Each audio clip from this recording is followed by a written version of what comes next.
cirrhosis po mahirap na. Aha. Okay, anyway, nag-enjoy naman siya sa alak. Nako. So ngayon magdudusa po yan. Kaya lagi kong sinasabi, di ba? Kayong mga manginginom, kayong mga naninigarilyo, alam nyo naman na masama sa katawan po yan. Kaya nung itong nag-COVID, ako nagtataka, marami pang pumupuslit para uminom. Di ba? Mga iba nga, yung sap nila, ginagamit sa pang-droga at saka pang-inom. Di ba?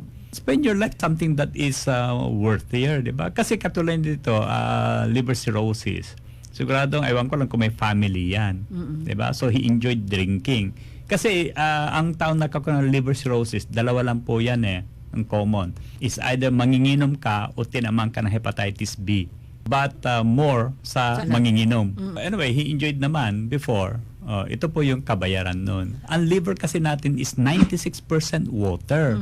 Ang ginagawa ng alak is it dries up the liver because the liver kasi is the primary organ that detoxifies itong liquor. Kaya kung ginagawa mo yan tubig, yung alak, yun ang magkapalit.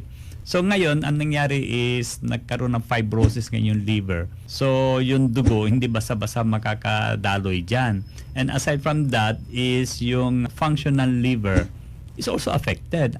Marami kasi ang functional liver So with that, magkakaroon siya ng portal hypertension, lalaki ang tiyan niya because of ascites, naglilik kasi ang liver Ito lang babantayan nyo.